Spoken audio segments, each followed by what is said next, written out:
Bismillahirrahmanirrahim. Assalamualaikum warahmatullahi wabarakatuh. Waalaikumsalam warahmatullahi wabarakatuh. Innal hamdalillah nahmaduhu wa nasta'inuhu wa nastaghfiruh wa na'udzu billahi min shururi anfusina wa min sayyiati a'malina. May yahdihillahu fala mudilla lahu wa may yudlil fala hadiya lahu. Asyhadu an la ilaha illallah wa asyhadu anna Muhammadan abduhu wa rasuluhu, amma ba'd. Kaum muslimin rahimani wa rahimakumullah. Alhamdulillah pada malam hari ini kita masih diberikan kesehatan dan kesempatan sehingga kita bersama-sama berkumpul dalam rangka mengaji terkait dengan pembahasan 80 hadis pilihan. Alhamdulillah hari ini Ustaz Rahmat Hidayat hafizahullah telah berada di tengah-tengah kita yang akan memimpin atau membawakan materi pada malam hari ini. Untuk mempersingkat waktu, kami persilakan kepada Ustadz. Waktu dan tempat kami persilakan. Jazakumullahu khairan wa barakallahu fiikum.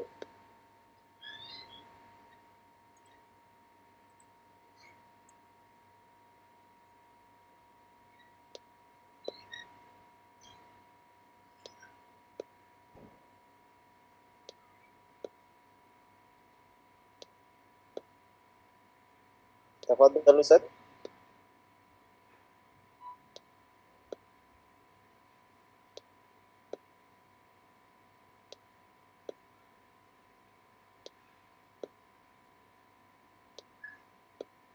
Assalamualaikum.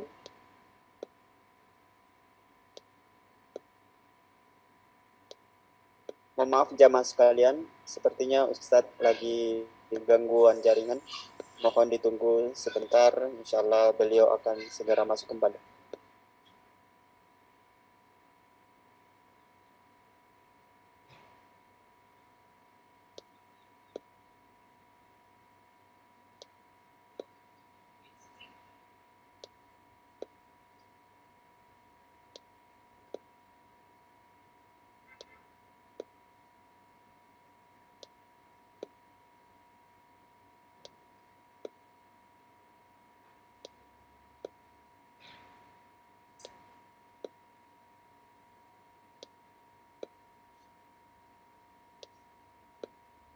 Assalamualaikum.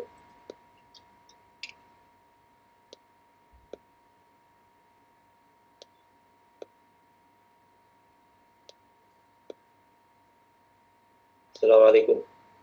Waalaikumsalam warahmatullahi wabarakatuh. Tafadhal Ustaz. Jazakumullahu khairan.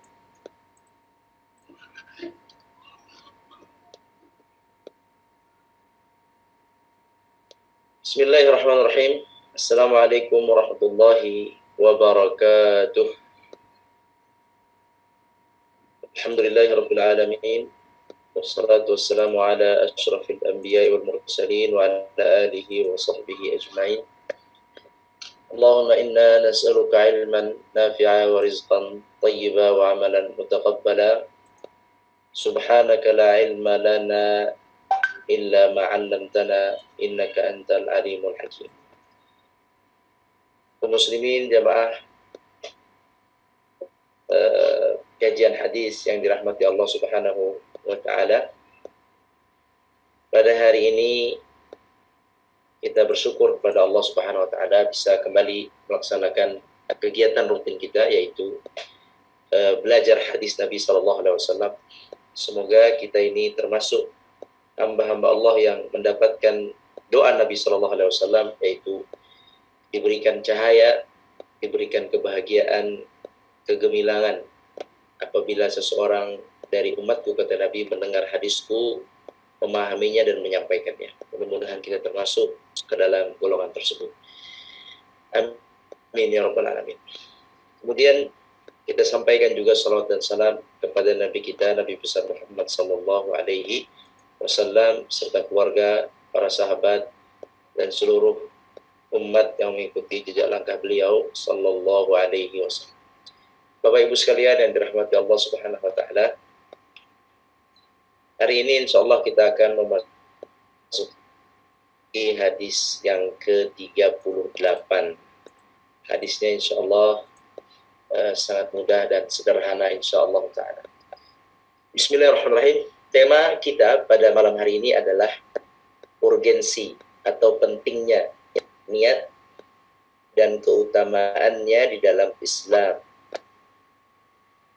Diriwayatkan dari Jabir radhiyallahu anhu qala qala Rasulullah sallallahu alaihi wasallam yuhsyarun nasu ala niyyatihim yuhsyarun nasu ala niyyatihim. Artinya dari Jabir radhiyallahu anhu ia berkata, Rasulullah sallallahu alaihi wasallam bersabda, manusia dikumpulkan berdasarkan niat-niat mereka. Hadisnya sangat singkat, sangat padat. Insyaallah mungkin satu kali, dua kali dengar kita sudah hafal ini hadis.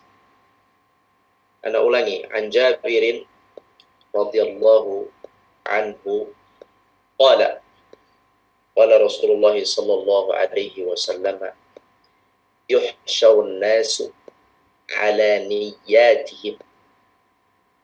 Dari Jabir radhiyallahu anhu ia berkata, Rasulullah sallallahu alaihi wasallam bersabda, manusia dikumpulkan oleh Allah Subhanahu wa ta'ala berdasarkan niat-niat mereka. Hadis diriwayatkan oleh Ibnu Majah dan hadis ini sahih. Juga diriwayatkan oleh Muslim. Insyaallah kita akan bahas hadis yang sederhana ini. Kita bermohon kepada Allah, semoga Allah Subhanahu wa ta'ala memudahkan kita dalam memahaminya. Yang pertama, perawi hadis. Perawi hadis, lihat hadis nomor 32 pernah kita kisahkan atau bisa dibaca ulang di hadis nomor 32. Sekarang kita akan bahas faedah hadis. Beberapa faedah hadis ini adalah, hadis ini merupakan dalil akan nilai sebuah niat dan urgensinya atau pentingnya niat serta keutamaannya dalam agama Allah Subhanahu wa ta'ala, agama Islam. Dan bahwa pondasi amal berdiri di atas niat yang benar dan ikhlas karena Allah sesuai syariatnya. Jadi Bapak Ibu sekalian, poin pertama, bahwa dalam Islam, sebagaimana kita tahu, niat itu merupakan peran penting dalam agama kita.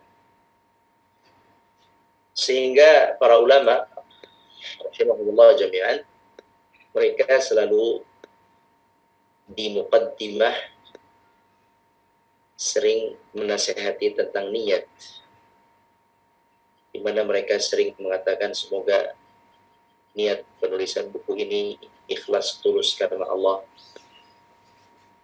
dan semoga Allah menerima amal ini.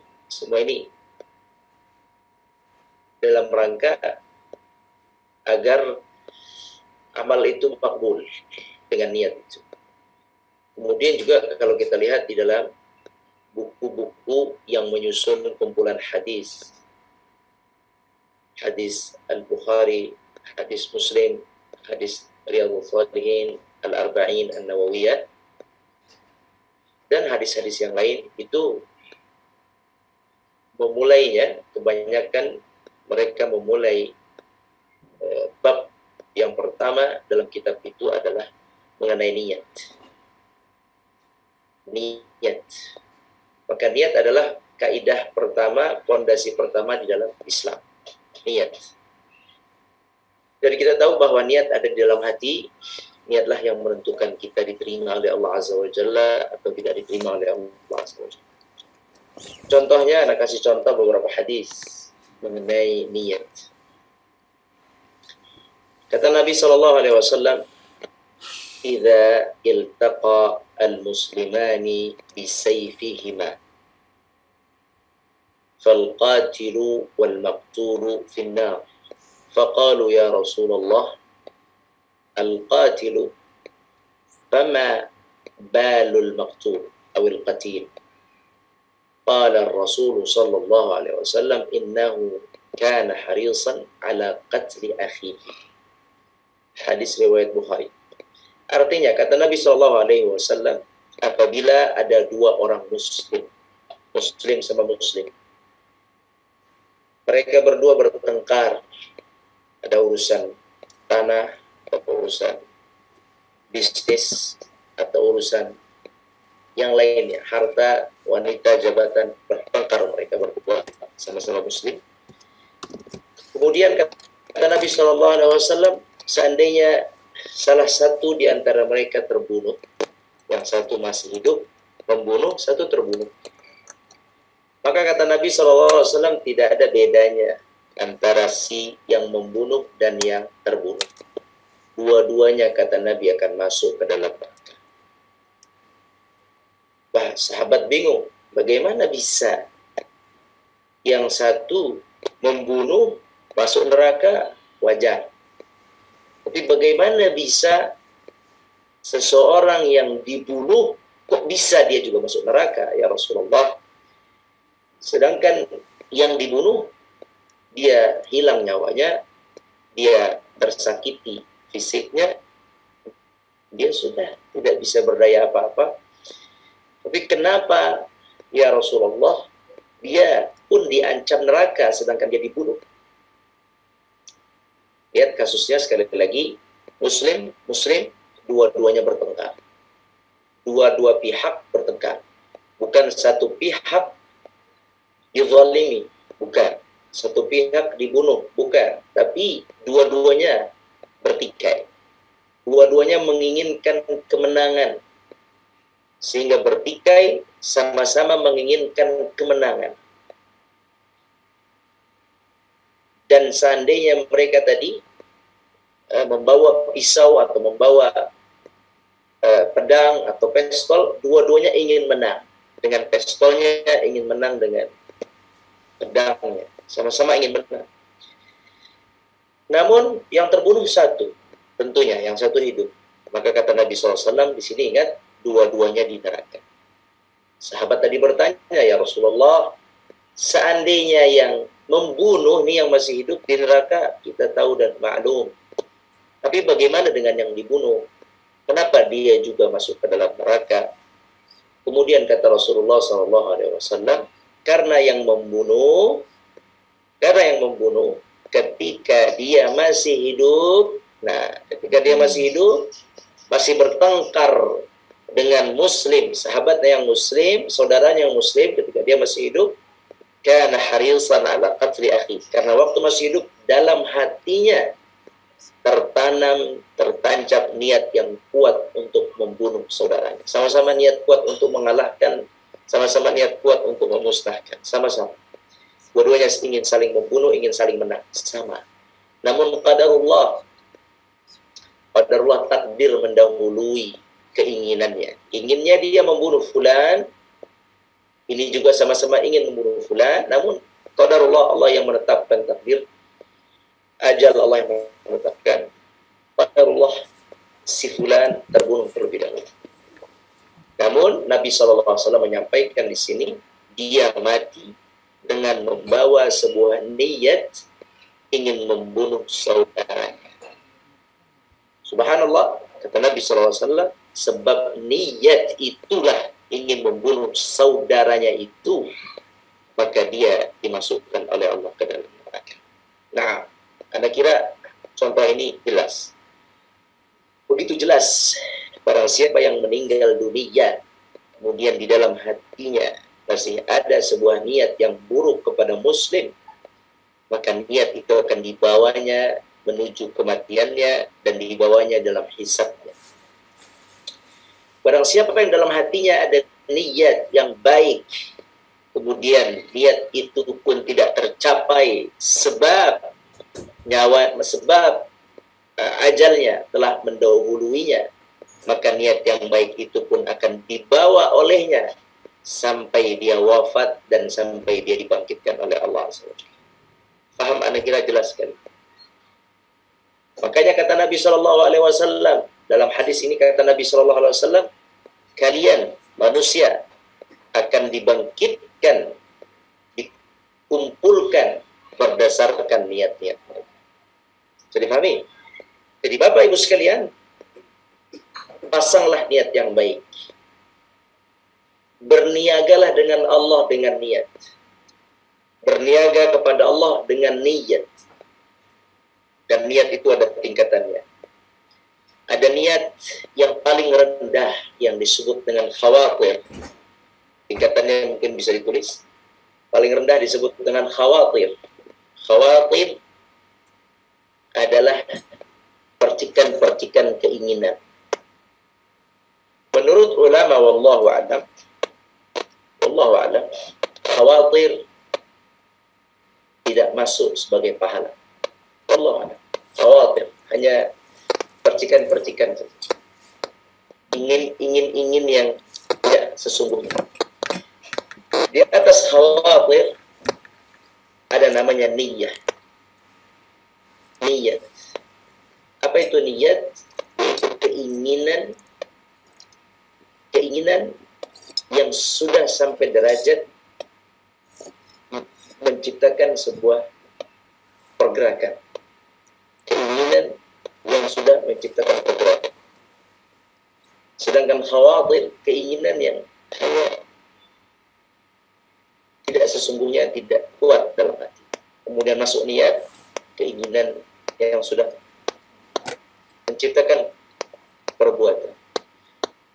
Anda mau membangun masjid.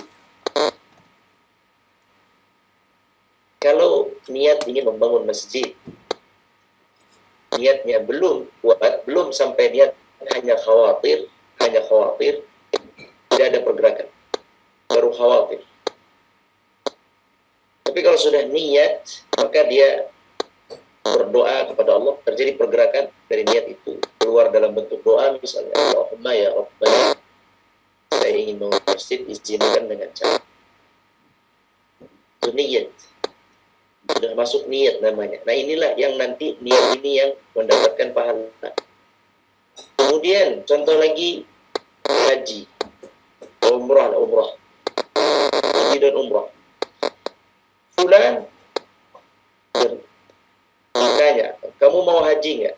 Dia bilang, semua orang mau haji. Jawaban dia begitu, mau haji. Tapi kalau dia hanya lisan mau haji, sementara hatinya tidak kuat, namanya khawatir. Dia belum kuat, dia hanya bilangnya saja mau haji, tapi dia tidak mau haji. Bilangnya saja dia mau umrah, ketika ada biaya diumrahkan, aduh ntar lu saya belum siap, ada anak, ada istri, ada suami, ada kerjaan, belum siap. Dia bilangnya mau, tapi ketika ditawarkan dia banyak alasan. Ini namanya belum niat. Ini yang khawatir, namanya khawatir. Tapi kalau dikatakan Anda mau umrah, saya mau umrah. Kemudian keluar dari lisan, ya Allah izinkan saya berangkat umrah. Ya Allah, saya ingin umrah. Pengeluaran saya tidak seberapa, pendapatan saya tidak seberapa. Tolong dari sisi Allah, belanjakan umrah untuk saya. Tidak ada perbuatan, itu niat. Jadi khawatir paling bawah, niat paling atas nanti namanya adalah azimah. Azimah adalah niat yang kuat.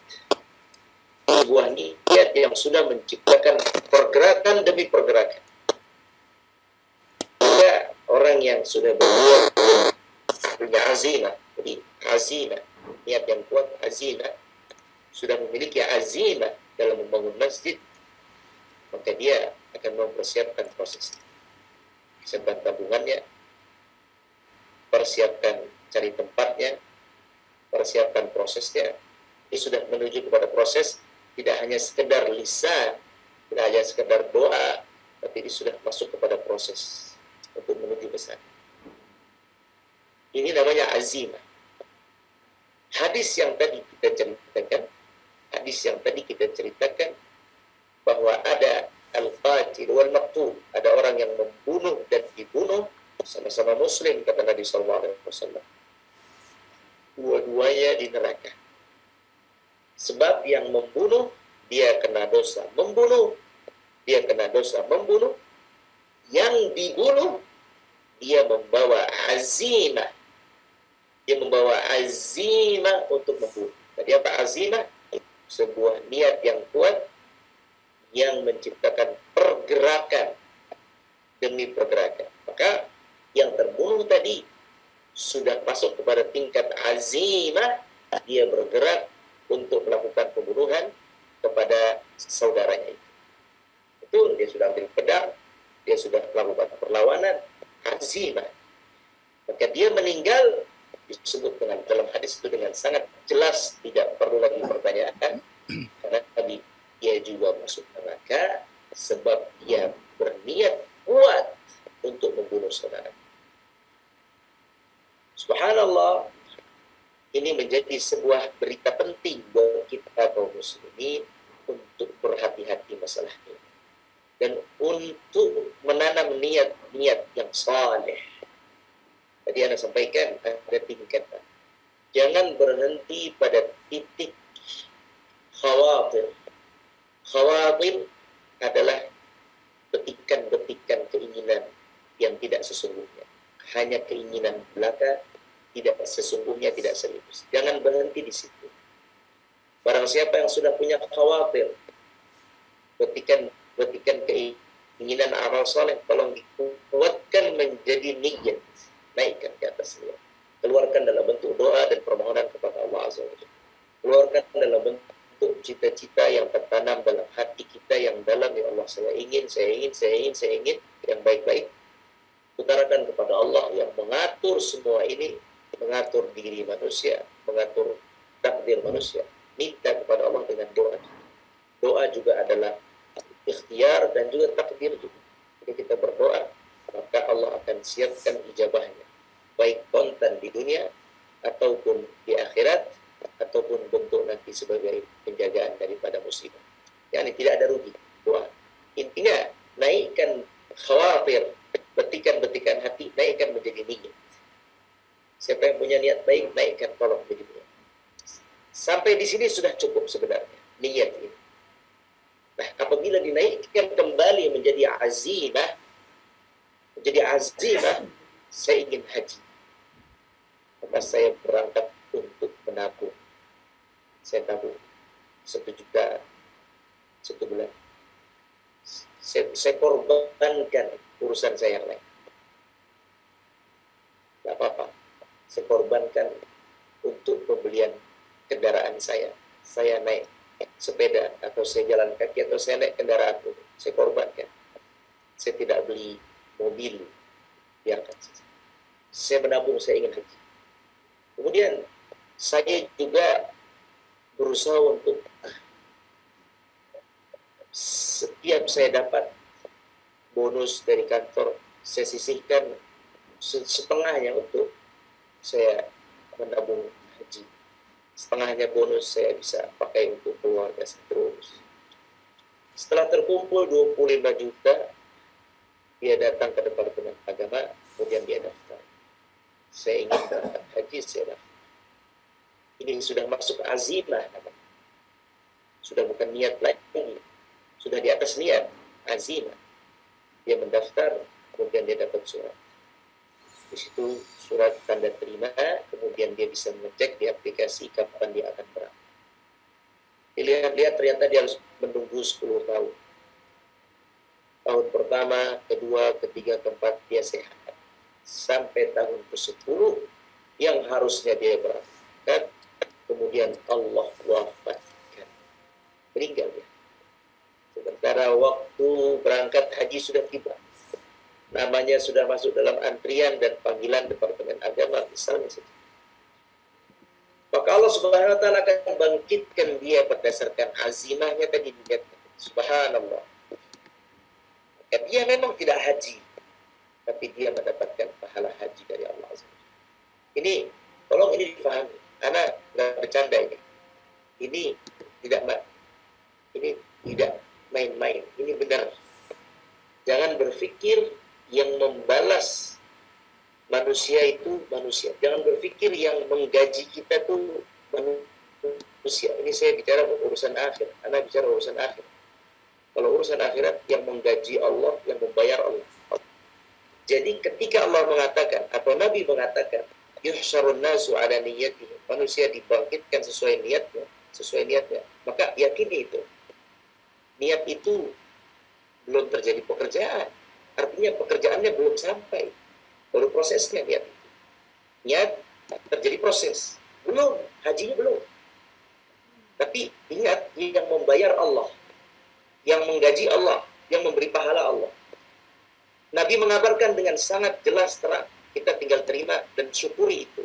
Ini rahmat Allah, kebaikan Allah, kasih sayang Allah. Allah di situ, Nabi di situ mengatakan, ala niyatihi, tergantung niatnya. Dia sudah berniat, sudah berazimah mau pergi haji. Qadarullah, dia wafat sebelum waktu pergi haji. Maka berdasarkan hadis ini dan hadis niat yang lain yang berkaitan dengan niat, banyak hadis tentang niat, maka dia tercatat sebagai orang yang mendapatkan pahala haji. Belum haji. Nah, kok sebegitu besarnya Allah ya Syekh, Allah Azza wa Jalla. Allah Azza wa Jalla. Ar-Rahman, Ar-Rahim. Maha Pengasih, Maha Penyayang. Al-Ghaniyul Karim, yang Maha Kaya, yang Maha Dermawan, memberikan tanpa batas sesuai kehendak manusia, tanpa batas. Wala sawfa yu'tika rabbuka fatarda, memberikan kepada kalian sampai kalian ridha, ikhlas. Allah Azza wa Jalla. Belum lagi haji, belum dia letih, capek-capek seperti orang-orang yang haji. 42 hari, letih, panas, dingin, ramai, lapar, sempit, melandai. Dia tidak sempat terjadi itu baginya. Tapi Allah berikan kepadanya pahala haji. Apakah nanti pahalanya sama full dengan yang haji, ataupun mendapatkan pahala seperti haji? Ini urusan Allah. Ini Allah Subhanahu wa Ta'ala Maha Kaya. Apakah Allah samakan atau Allah miripkan? Itu urusan Allah. Allah lebih tahu niat manusia. Niatnya sampai di mana? Sekuat apa? Apakah niat yang nomor 2 tadi, ataukah sudah sampai azimah? Kalau dalam keterangan hadis yang tadi, yang pembunuhan tadi, penjelasan ulama, wallahu a'lam, ulama yang menjelaskan hadis ini. Tadi ada 2 orang Muslim bertikai, sama-sama ingin membunuh. Dua-duanya megang senjata saif. Saif itu pedang. Kata Nabi, al-qatil wal-maqtul di neraka. Yang membunuh dan yang terbunuh neraka. Yang membunuh dan terbunuh. Membunuh, terbunuh, neraka.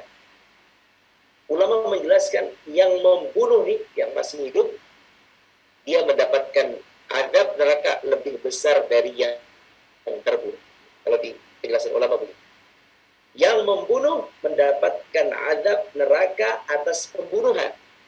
Yang dibunuh mendapatkan azab neraka atas niat yang kuat atau arzimah. Kalau dilihat dari penjelasan ini, dua-duanya masuk neraka, namun tingkat azabnya lebih berat yang membunuh dibanding yang dibunuh. Tapi dua-duanya masuk neraka. Maka kalau kita ambil pemahaman itu, masuk ke dalam tadi, seseorang yang berniat berhaji, kemudian qadarullah diwafatkan oleh Allah Azza wa Jalla sebelum jamnya atau sebelum keberangkatannya, maka dia mendapatkan pahala haji kontan, namun di bawah pahala orang yang sudah haji dengan sesungguhnya. Yang sudah berangkat, yang sudah dia tawaf, sa'i, atau mabit di Mina, mabit di Muzdalifah, Arafah, kembali ke Mina, lempar jumrah, Aqabah, surah, kubra, Aqabah, tawaf, ifadah, kemudian tahallul dan seterusnya. Tentu mereka mendapatkan pahala yang lebih dibandingkan yang azimah. Tapi yang azimah juga dapat tadi. Cuman azimah yang sampai niat yang kuat tadi mendapatkan posisi pahalanya semisal atau semirip dengan pahala orang yang haji. Artinya Allah tidak menyia-nyiakan niat. Allah tidak menyia-nyiakan azimah yang kita tanamkan dalam hati dan diri. Nah, itu pelajaran pertama di sini buat anak pribadi khususnya dan buat kita semua. Yang poin pertama, hadis ini merupakan dalil akan nilai sebuah nilai niat itu, nilainya besar dan urgensinya, penting niat itu dan keutamaannya dalam agama Allah, dan bahwa pondasi amal, pondasi sandaran utama, pondasi, apa itu pondasi? Pondasi kalau itu rusak maka roboh semua bangunan. Pondasi cakar ayam atau pondasi dan sejenisnya, kalau itu tidak kuat maka tidak berdirilah bangunan-bangunan itu. Maka niat itu pondasi amal berdiri di atas niat yang benar dan ikhlas kepada Allah Subhanahu wa taala sesuai dengan syariat Allah Subhanahu wa taala. Yang kedua, niat yaitu menuju sesuatu yang dikaitkan dengan perbuatan. Ini sudah dijelaskan. Niat itu adalah sesuatu yang merefleksikan perbuatan.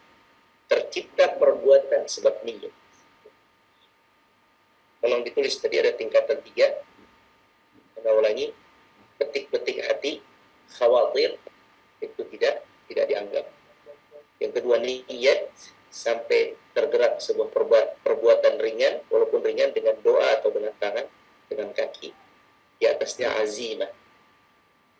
Azimah, tercipta perbuatan yang lebih banyak lagi, yang dapat pahala tingkatan 2 dan 3. Kita lanjutkan, jika ia bermaksud melakukan sesuatu namun berselang beberapa waktu, maka disebut azam. Naik ke atas. Disebut azam. Maka hakikat niat yaitu mengaitkan tujuan dengan sesuatu tertentu yang dituju. Nah, tolong semua Bapak Ibu sekalian, ana nasihati diri ana, astagfirullah, istighfar buat ana dan kita semua. Allah itu tahu apa yang di hati kita. Masalah lisan itu, lisan tidak bertulang, dia bisa bicara apa saja, tapi Allah menilai dalam hati kita. Inna Allah la yanzuru ila suwarikum wala ila ajsadikum walakin Allah yanzuru ila qulubikum. Allah tidak melihat apa yang ada di lisan, tidak melihat apa yang ada di pakaian kalian, bentuk kalian, tidak. Walakin Allah yanzuru ila qulubikum. Allah melihat di sini. Al-qulub yang di sini. Maka jangan coba-coba mempermainkan niat bersama Allah. Kalau nggak bisa, bilang nggak bisa. Kalau nggak mau datang, bilang nggak mau datang. Kalau nggak niat, bilang nggak. Jangan menjadi orang yang dusta di hadapan Allah. Hati mengatakan tidak, lisan mengatakan iya. Ya. Anda dusta kepada Allah. Jangan mempermainkan niat di hadapan Allah. Kalau perlu doa, ya Allah, berikan kepadaku keikhlasan, kejujuran, berikan kepadaku kejujuran dalam niatku kepadamu. Jujur, as-siddiqun, dalam bahasa Al-Qur'annya as-siddiqun, orang-orang yang jujur beragama, berniat kepada Allah. Ya Allah, saya mau taubat. Ini banyak orang seperti mau taubat, bicaranya mau taubat. Wallahu a'lam, kita tidak tahu isi hati. Bicaranya mau taubat, menangis, begini. Setelah selesai dari masalahnya, dia kembali lagi kepada maksiat. Anda tidak jujur dalam berkata. Allah Maha tahu apa yang ada di hati. Jujurlah, jujur. Kun sadiqan ma'allah. Jadilah orang yang jujur kepada Allah Azza wa Jalla. Jujur. Sebab Allah akan menilai niat kita. Allah akan menilai. Semoga Allah ampuni anak, Allah ampuni. Allah ampuni anak, Allah ampuni. Semua. Karena terkadang kita mengatakan saya niat ingin membantu Anda, tapi sebenarnya tidak. Astagfirullah. Saya niat ingin A dan B. Saya mengundang ini bukan untuk ketenaran. Saya ingin membantu orang fakir miskin. bohong, ternyata dia mengundang ini ke tenar. Saya bantu, berikan bantuan untuk meringankan beban orang-orang yang tidak mampu. Bohong, ternyata itu lisannya, hatinya dia berniat agar dia terkenal, kemudian dia mendapatkan pujaan atau dia pamornya naik viral di hadapan manusia. La tal'ab Allah, jangan main-main sama Allah SWT. Karena Allah menilai kita dari hati. Jadi hakikat niat yang benar adalah niat yang menciptakan sebuah program. 3. Al-Quran telah mengungkapkan niat yang baik dan ikhlas dengan beberapa redaksi yang berbeda, seperti menginginkan akhirat, menginginkan wajah Allah, mengharapkan wajahnya, atau mengharap ridha Allah. Ini istilah Quran saja. Ini dibantu kita untuk mengatur niat kita, Bapak Ibu sekalian, dibantu oleh penulis. Barang siapa yang ingin pasang niat, maka niatkan yang sedang beramal, atau mau beramal, besok ada acara A, acara B, saya niatkan untuk membantu hamba Allah. Dalam niat itu membantu hamba Allah, niatkan, ya Allah, saya ingin mendapatkan kebaikan akhirat. Boleh. Niatkan itu. Atau, ya Allah, saya menginginkan ridha-Mu, wajah-Mu, yakni ridha. Atau, ya Allah, saya mengharap ridha-Mu. Ini sama. Menginginkan wajah, mengharap wajah, itu sama artinya mengharap ridha. Hampir sama semua. Jadi, kita diajarkan di dalam redaksi itu, ketika kita ingin beramal, niatkan lillah. Saya besok mengadakan bantuan sosial. Ya Allah, saya niatkan untuk mencapai ridha-Mu. Engkau ridha, ya Allah, jauhkan saya dari niat-niat yang buruk, niat-niat yang duniawi. Mohon ya Allah bersihkan hati saya, tuluskan niat saya untuk memberikan sesuatu kepada umat-Mu, kepada hamba-Mu. Saya mengajar, ya Allah, jadikan niat saya benar-benar ingin merubah mereka, mengajarkan mereka dengan tulus ikhlaskan niat saya, Allah. Begitu, karena ya Allah, ngeri, sangat ngeri. Sebab itu, apa yang terlisan terkadang tidak sesuai dengan yang dalam hati. Seperti yang tadi Anda contoh. Maka Bapak Ibu sekalian yang dirahmati Allah SWT, Anda simpulkan, sekali lagi dalam hadis ini disebutkan, manusia akan dibangkitkan oleh Allah sesuai niatnya. Apa sih makna dibangkitkan? Seperti hadis tadi. Barang siapa yang di dunia berniat membunuh, walaupun dia mati, terbunuh, maka dia dibangkitkan oleh Allah sebagai pembunuh. Dia akan kena dosa pembunuh. Dan dia mati, dia terbunuh. Tapi dia dibangkitkan sebagai pembunuh, sebab niatnya dia mau bunuh. Sebaliknya, barang siapa yang berniat untuk beramal saleh, untuk jihad, ada sabda Nabi, sahabat-sahabat ingin berjihad, tapi mereka sakit, tidak bisa berangkat jihad. Kata Nabi SAW, mereka yang di Madinah, ada sebagian kaum, Nabi tidak bilang semua, tapi ada sebagian kaum di Madinah tidak ikut perang bersama kita, kata Nabi, tapi mereka mendapatkan pahala yang kita dapat. Subhanallah. Niat ingin berjihad, niat ingin bela agama Allah, niat ingin sebarkan agama Allah, belum sampai menyebar, belum sampai banyak berbuat amal saleh, belum bisa banyak membela agama Allah, tapi terus niat sebarkan postingan yang baik. Saya niat terus ingin membagi agama Allah, saya share yang baik-baik. Ini ada kajian, ayo hadir, ini ada hadis, saya share terus. Saya nggak akan share kecuali yang bermanfaat. Mereka mau dengar atau tidak dengar, saya usahakan. Saya share yang ringan-ringan, yang bermanfaat, yang tidak terjadi perpecahan. Hadis-hadis yang bermanfaat, kalimat-kalimat yang bermanfaat, saya share. Saya ingin dakwah, saya ingin sampaikan agama Allah sebagai rasa syukur saya. Nikmat yang Allah berikan kepada saya ingin kasih. Terus dia niat seperti itu, terus dia niat. Niat ya Allah, izinkan saya untuk mengembangkan terus, saya ingin berdakwah terus. Kemudian wafat, maka dia dibangkitkan oleh Allah sebagai seorang yang pendakwah, sebagai seorang jadi niat jihad. Ya Allah, saya ingin jihad, seandainya saya jihad. Ini sulit, ini niat jihad ini sulit kalau benar-benar bukan lillahi ta'ala sulit. Paling tidak dalam hadis itu kita merasa iba kalau ada muslim yang ditindas oleh orang kafir, tiba, ya Allah, saya tidak ikhlas, saya tidak ridha dengan mereka, saya ingin bela. Dan meninggal membawa itu, membawa niat-niat baik itu, maka dibangkitkan kita dengan pahalanya, dibangkitkan sebagai pendukung mujahid, dibangkitkan sebagai pendakwah, padahal dulu dakwahnya biasa saja, sebagai penyebar agama Allah, dibangkitkan sebagai orang yang berhaji, padahal dia belum sempat berhaji. Seperti itulah orang lebih hadis ini mengenai bangkitkan. Maka seriuslah dalam memasang niat kepada Allah, niatlah yang baik-baik, dan seriuslah, jangan berhenti sampai khawatir, petik-petik, naiklah kepada niat, naiklah kepada azam. Azam itu paling tinggi. Demikian Allah alam, anda kira jelas hadisnya, mudah-mudahan bermanfaat kepada pembaca. Apa bagus di depan warahmatullahi. Alhamdulillah, demikianlah tadi pembahasan tentang hadis yang ke-38 tentang urgensi niat dan keutamaan dalam Islam yang telah disampaikan oleh Ustaz Rahmat Hidayat Lubis. Oleh itu kami ucapkan jazakallah khairan. Wa iyyakum. Selanjutnya kita masuk pada sesi tanya jawab.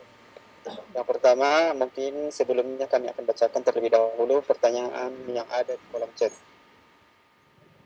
Dari Ibu Siti Sadia. Bismillah, afwan Ustaz, izin bertanya. Ada hadis yang menjelaskan bahwa amalan seseorang tergantung dari niatnya. Namun kita ketahui bahwa bisa jadi kita seseorang menjalankan suatu amalan yang tidak sama dengan yang telah ada di dalam hadis.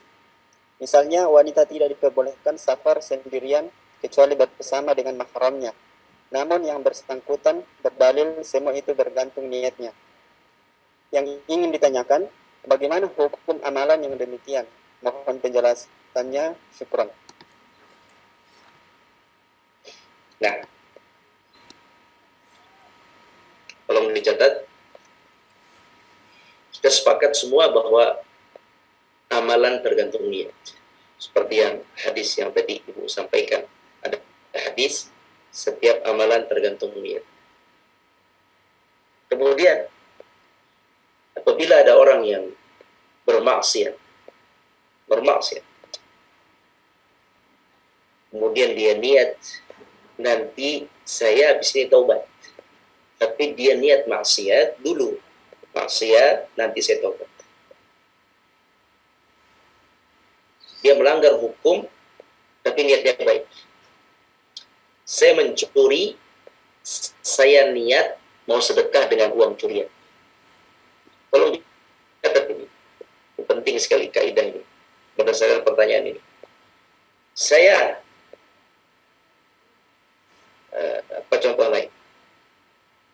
Saya tadi mencuri, niat saya untuk sedekah. Maka kaum muslimin rahmati Allah Subhanahu wa taala, Allah berfirman, "Wala talbisul haqqa bil batil." Wala talbisu, jangan dicampur adukkan. Wala talbisul haqqa, jangan kau campurkan yang hak, yang baik, yang benar, bil batil, dengan yang batil, yang buruk. Tidak boleh dicampur. Innallaha thayyib, Allah itu baik, thayyib, la yaqbalu illa thayyiban, tidak akan menerima kecuali yang thayyib, yang baik, yang halal. Mencuri haram, maka hartanya haram. Bersedekah baik, tapi bersedekah dari harta yang haram tidak diterima oleh Allah Subhanahu wa taala. Maka tidak boleh menggabungkan antara maksiat dengan niat saleh, nggak bisa. Jadi seandainya orang itu safar sendirian tanpa mahram, bukan tergantung niat di sini. Ini babnya bukan bab tergantung niat. Dia belum paham. Di sini ada hukum dari ulama, bagaimana hukum safar seorang wanita tanpa mahram pergi haji atau umrah. Itu ada fatwanya. Ada fatwanya. Dalam mazhab al-Imam Syafi'i tidak boleh, harus dengan mahram.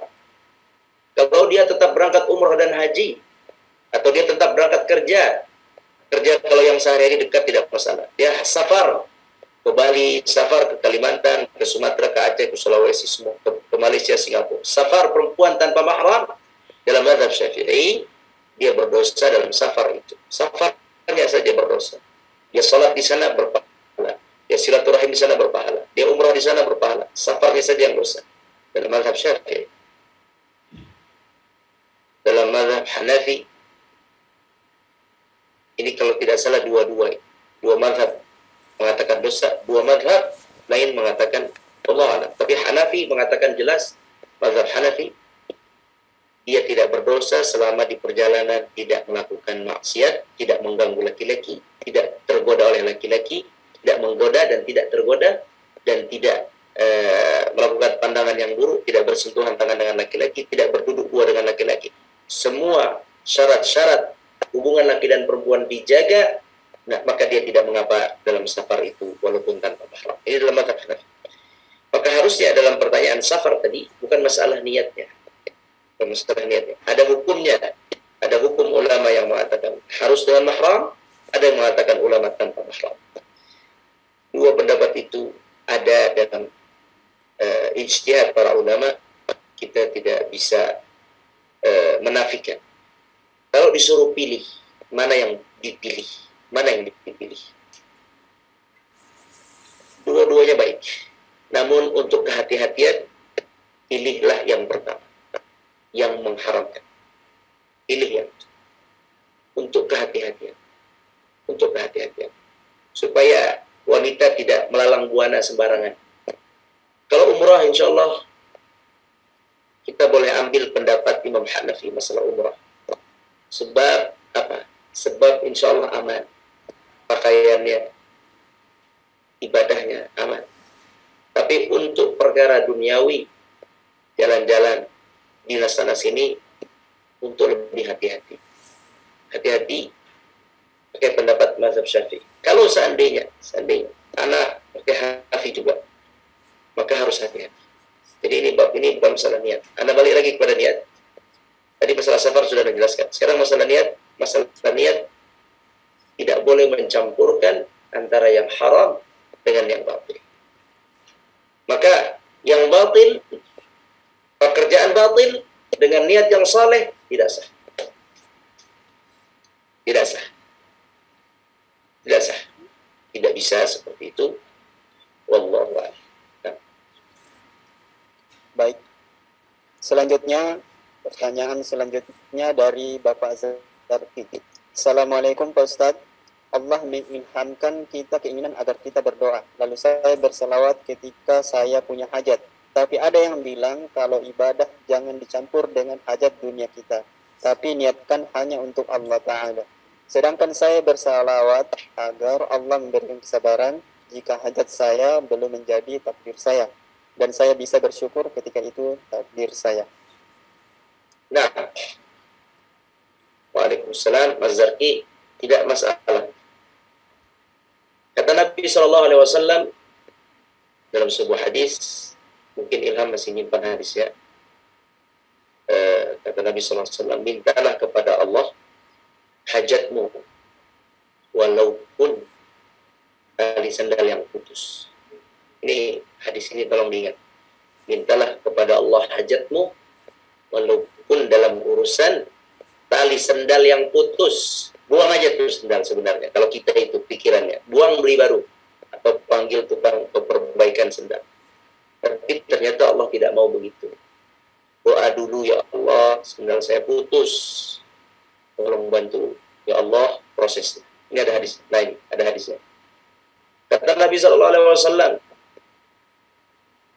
liyas'ala ahadukum rabbahu hajatahu kullaha, agar setiap orang memohon hajatnya kepada Allah seluruhnya, hatta yas'ala shis'ana lihi idan qata, walaupun hanya minta pertolongan terhadap tali sendalnya yang putus. Hadis riwayat Tirmidzi, hadis sahih. Sendal putus urusan dunia 100%, tidak ada hubungannya dengan ibadah.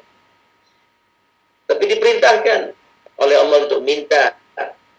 Artinya tidak masalah antum itu ibadah untuk urusan permintaan dunia. Karena antum memang harus minta kepada Allah, dan cara meminta bisa dengan tawassul, dengan ibadah. Kata Nabi SAW, "Man kana lahu hajah falyarka' rak'atayn." Barang siapa yang punya hajat, maka sholat 2 rakaat, sholat hajat. Kemudian kan Nabi sallallahu alaihi wasallam, aqrabu ma yakunu al-'abdu min rabbih fa huwa sajidun fa akhiru fihi min ad-du'a. Sedekat-dekat manusia dengan Allah adalah ketika sujud, maka perbanyaklah doa dalam sujud. Apa doanya? Bebas, dunia atau akhirat. Kemudian Al-Quran mengajarkan kita doa, Rabbana atina fid dunya hasanah wa fil akhirati hasanah wa qina adzabannar. Ya Allah, berilah aku kebaikan di dunia. Apa itu? Rizki yang luas, rizki yang barakah, anak keturunan yang sehat walafiat, yang taat, yang barakah, istri yang saleh, rumah yang nyaman, tetangga yang saleh, tempat kerja yang baik, teman-teman yang saleh. Itu semua itu hajat dunia. Rizki yang bisa bermanfaat untuk kebutuhan orang banyak, ilmu yang bermanfaat dunia. Rabbana atina fid dunya hasanah. Ya Allah, beri aku kebaikan dunia, wa fil akhirati hasanah, kebaikan akhirat, wa qina adzabannar, dan jauhkan kami dari azab neraka. Ini semua diajarkan oleh Allah untuk minta perkara dunia dan akhirat. Dunia dan akhirat. Artinya meminta dunia dengan salat 2 rakaat, dengan doa dalam sujud, dengan doa di luar setelah salat, semua boleh, tidak ada masalah. Dalam sujud saja boleh minta dunia. Tidak ada masalah. Tidak ada masalah. Ya, tidak ada masalah. Antum dalam salat, dalam doa minta hajat dunia, tidak ada masalah. Karena kita diperintahkan oleh Allah, iyyaka na'bud, hanya kepadamu kami menyembah, wa iyyaka nasta'in, hanya kepada Allah meminta. Lantas kalau nggak bisa minta hajat dunia, di mana kita minta? Kapan kita minta? Di luar salat. Kapan kita minta? Dalam salat saja boleh. Kalau kita minta di luar salat mungkin kurang khusyuk. Kalau kita minta di sujud khusyuk. Atau saya salat 2 rakaat, saya puasa Senin Kamis supaya saya punya hajat dunia. Ya Allah, tolong mudahkan saya. Saya mau ujian, biar lulus saya puasa Senin Kamis. Saya mau nikah, saya puasa Senin Kamis. Saya mau sehat, saya sedekah. Hajatnya dunia, amalnya amal saleh. Ya begitu muslim, memang begitu. Itulah muslim. Punya hajat dunia, diikhtiarkan dengan ketaatan, ditawasulkan dengan ketaatan. Orang kafir gimana? Dia punya hajat dunia, pergi ke dukun. Dia punya hajat dunia, ambil jimat. Dia pergi ke punya hajat dunia, dia melakukan amal-amal yang tidak jelas. Jadi udah benar sebenarnya. Orang punya hajat dunia, silakan lakukan ibadah kepada Allah, sambil beribadah mendekatkan diri, minta kepada Allah Azza wa Jalla, iyyaka na'budu wa iyyaka nasta'in. Wallahu a'lam. Selanjutnya pertanyaan dari Ibu Rusdah. Assalamualaikum Pak Ustaz, izin bertanya, saya bersedekah dan dalam hati saya berniat saya ingin sembuh dari sakit. Apakah boleh ada niat seperti itu? Syukran Ustaz. Allah, sudah dijelaskan. Kata Nabi SAW itu tadi ketiknya dari awal soalnya. Kata Nabi SAW, as-sadaqatu, kata Nabi SAW, as-sadaqatu tudfi'u ghadaballah. Sedekah itu bisa menyebabkan murka Allah itu, Allah menjadi senang pada kita dengan sedekah. Bisa memadamkan murka Allah, sedekah. Kemudian juga hadis Nabi, dawu mardakum bisadaqah. Dawu mardakum bisadaqah. Obati orang-orang yang sakit di antara kalian dengan sedekah. Hadisnya ada. Dia orang yang sudah sakit, sedekah. Sembuh atas izin Allah, tidak sembuh atas izin Allah. Jadi apa yang ibu lakukan, itulah muslim. Sakit, sedekah. Berobat silakan sedekah. Nah, begitulah cara yang diajarkan oleh Nabi SAW. Tapi yang dimaksud di sini yang Anda sampaikan tadi, jangan ibadah karena hajat dunia saja. Itu saja. Selalu kalau ada hajat dunia saja baru ibadah. Kalau tidak ada hajat dunia tidak salat. Kalau tidak ada hajat dunia tidak sedekah. Jangan seperti itu. Nah, itu keliru. Nah, tapi kan Anda yakin, Bapak Ibu sekalian di sini, dalam keadaan sehat pun ibadah. Dalam keadaan sehat pun sedekah. Sekarang sakit, ditambah sedekahnya, boleh. Tidak ada masalah. Karena begitu ajaran kita. Sedekah adalah bentuk ibadah dan bentuk permohonan kepada Allah Azza wa Jalla. Sahih Tidak masalah, wallah. Baik.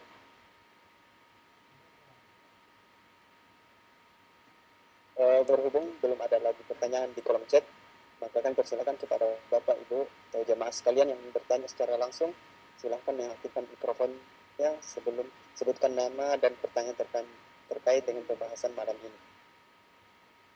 Sepertinya ada yang recent, Ibu Komaria. Ya. Ya, silakan. Assalamualaikum Ustaz. Baik. Ustaz, Ana pernah berdoa. Amin. Doanya tapi buruk, Ustaz. Dukun, dulu karena itu dukun itu terlalu jahat, benar, Ustaz. Jadi karena itu baik, yang tadinya dia sholat sampai dia nggak sholat, rumah tangganya dibuat hancur, usahanya juga hancur. Ana juga pernah, Ustaz, dibuat seperti orang nggak waras lah. Pernah beritahukan kepada adik anak, kamu kalau mau belajar jangan seperti sama orang itu, harus jelas dia itu bukan ustadz, dia nggak punya si ustadz. Karena berdoa, ya Allah, karena adik anak itu sejak kenal orang itu jadi berubah, jadi sama orang tua benci, sama saudara juga benci, sama istri benci, biasanya pernah gitu. Kemudian dia hancurin lah rumah tangganya juga berantakan, usahanya pun sudah bangkrut. Karena berdoa, ya Allah, andaikan orang itu tidak mau sadar, ya Allah, wafatkan aja. Apakah itu berdosa, Ustaz? Yang ibu minta wafatkan dukunnya? Iya, dukunnya. Tapi udah dukunnya masak. Kira-kira berapa tahun kemudian dia wafat. Ya. Doa yang doa itu pernah didoakan juga oleh Nabi Nuh alaihissalam. Nabi Nuh alaihissalam dan Nabi Musa, dua nabi itu adalah dua nabi yang berdoa, Allah matikan saja mereka orang yang kafir, yang tidak mau ikut pada agama. Dua nabi itu. Nabi Musa berkata, ya Allah, Allahumma qmis ala an amwali, habiskan harta mereka, hancurkan harta mereka. Nabi Musa, akhirnya Qarun habis hartanya, Firaun tenggelam. Yang kedua Nabi Nuh. Nabi Nuh berkata, Rabbi la tadhar 'alal ardi minal kafirina dayyara, innaka in tadharhum tudillu ibadaka wa la yalidu illa kafiran fajjar. La kafiran fajjar, kalau tidak salah. Ya Allah, jangan kau biarkan mereka berdiri lagi di atas bumi ini. Hancurkan, sebab kalau mereka ada di bumi ini, mereka akan melahirkan keturunan yang juga kufur. Nabi Nuh alaihissalam dijabah oleh Allah, semua manusia mati kecuali yang ada di atas perahu, tidak satu pun disisakan oleh Allah. Nabi Muhammad SAW pernah berdoa sebulan di dalam sebuah doa beliau, doa qunut nazilah, berdoa kepada suku Zakwan, suku Mudar, suku Zakwan, suku Zakwan dan dua suku lainnya, yang mana dua suku itu telah membunuh umat Islam dengan cara menipu. Minta guru ngaji, dikirim oleh Nabi 70 guru ngaji, 70 orang tersebut semua dibunuh oleh mereka. Maka Nabi SAW mendoakan mereka dalam doa qunut nazilah 1 bulan dalam sholat subuh. Yani dibolehkan mendoakan orang-orang yang istilahnya benar-benar menjadi kerusakan di muka bumi ini, didoakan doa seperti itu. Namun ada juga dalam hadis Nabi Muhammad yang lain, Nabi mendoakan orang yang kafir, yang jahat sekalipun, didoakan hidayah. Ada juga. Nabi pernah mendoakan kehancuran bagi satu kaum yang pernah membunuh 70 sahabat. Nabi Nabi juga pernah mendoakan satu kaum di Taif yang pernah menyiksa Nabi, menolak Nabi, menghinakan Nabi, merendahkan Nabi serendah-rendahnya. Nabi ingin, malaikat menawarkan kepada Nabi, jika engkau ingin kami hancurkan dua kampung ini, kampung Makkah yang mengusirmu menyiksamu, dan kampung Taif yang mengusirmu menyiksamu. Tapi di saat itu Nabi SAW mengatakan tidak. Semoga keturunan mereka ada yang menyembah Allah SWT. Jadi ada dua keadaan. Ada keadaan Nabi SAW mendoakan kehancuran, ada keadaan Nabi SAW tidak. Semoga keturunannya baik. Pelajarannya apa? Insya Allah tidak apa-apa. Kalau memang ibu melihat dia adalah kerusakan di muka bumi ini, ya Allah wafatkan dia, insya Allah tidak apa-apa. Karena sudah ada hal itu sudah didahului oleh Nabi Musa, Nabi Nuh, Nabi Muhammad juga pernah. Seandainya pun ibu berdoa, ya Allah berilah dia hidayah dan petunjuk, itu juga tidak apa-apa, sudah dicontohkan juga oleh Nabi kita Muhammad SAW. Wallahu a'lam. Awalnya sih anak doakan supaya dia dapat hidayah, tapi semakin lama semakin hancur hatinya. Jadi anak berdoa seperti itu aja.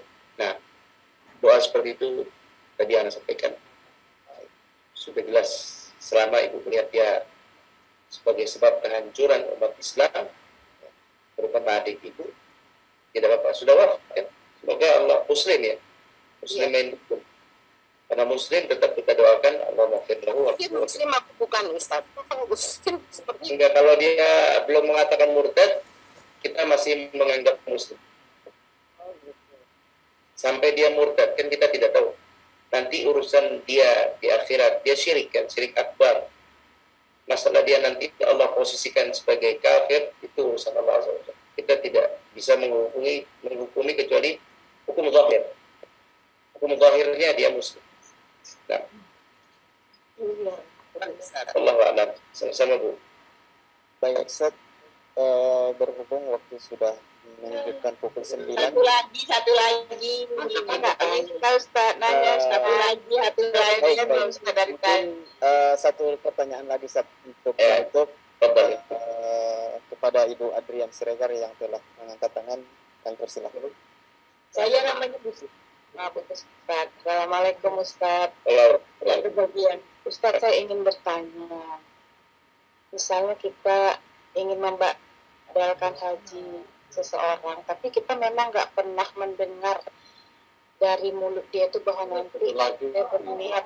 Cuma apakah kita harus dengar niatnya dulu baru boleh kita membadalkan haji dia, Ustaz? Terima kasih Ustaz. Assalamualaikum. Assalamualaikum. Nah, badal haji apakah perlu niat atau tidak? Nah, untuk badal haji, jadi gini, seseorang yang wafat itu biasanya ada pesan, biasanya tidak ada pesan. Kalau ada pesan, tolong berangkatkan haji untuk ayah kalau ayah tidak sampai umur ke tanggal keberangkatan.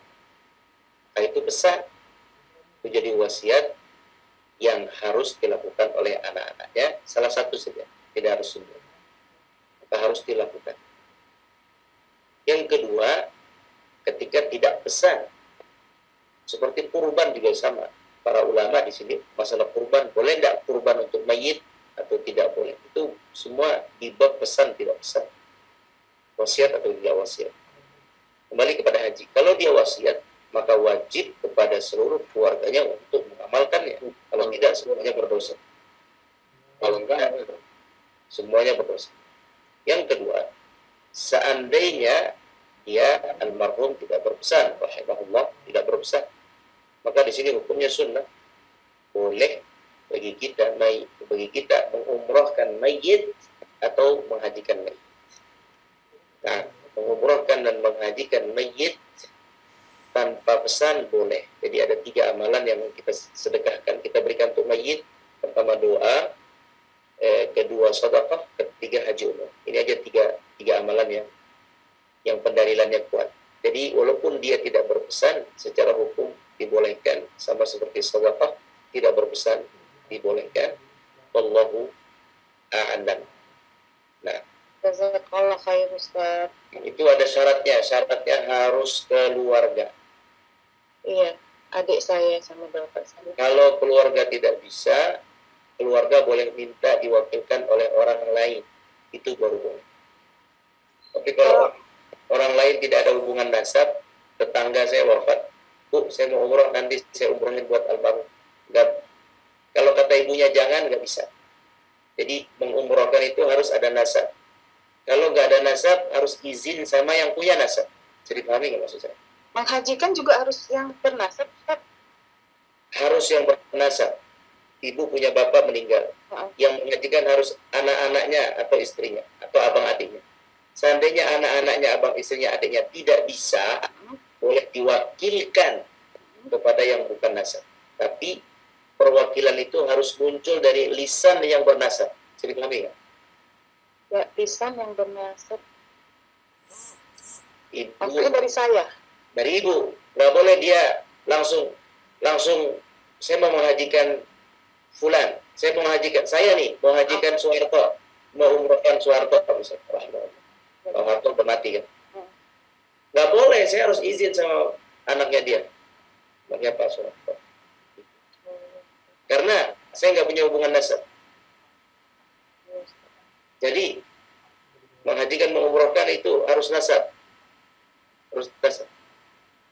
Itu begitu syaratnya. Jadi ibu harus anak dan abang adik istri.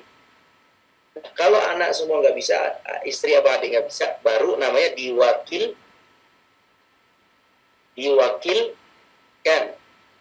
Ibu atau adik ibu mewakilkan kepada salah satu ustaz yang ada di sana, Ustaz, tolong hajikan untuk ayah saya. Itu boleh. Nggak harus tertulis ya, Ustaz? Nggak harus secara lisan. Makanya tadi anak sampaikan nasab nomor 1. Kalau nasab tidak bersanggup, nasab boleh minta diwakilkan. Bisa dipahami ya? Tolong Ustaz atau tolong Bapak mau umroh, mau haji kan, mau umroh kan, atau mau haji kan, udah 2 kali, udah, tolong ini tahun ini hajinya buat ayah saya. Anak yang minta diwakilkan, boleh seperti itu, Allah. Nah, wallahu a'lam. Baik. Baik. Demikianlah Bapak Ibu jamaah sekalian, kajian 80 hadis pilihan yang kita selenggarakan malam ini telah berakhir. Kami mengucapkan jazakallahu khairan kepada Ustaz Rahmatullahi Hafizahullah Ta'ala yang telah memberikan ilmu dan nasihat buat kita semua, dan juga kepada para jamaah jazakumullahu khairan telah bertanya dan tertib dalam mengikuti kajian ini hingga selesai. Kami ucapkan juga mohon kesediaan Bapak Ibu sekalian untuk memaafkan sekiranya ada kekurangan selama persiapan maupun pelaksanaan kegiatan ini. Semoga kajian malam ini dapat bermanfaat bagi kita semua, dan semoga kita bisa bertemu lagi di pertemuan selanjutnya, yaitu hadis ke-39 dalam keadaan sehat walafiat. Amin. Amin. Kembali lagi insyaallah. Sekian dari Ana selaku pembawa acara pada kajian malam ini.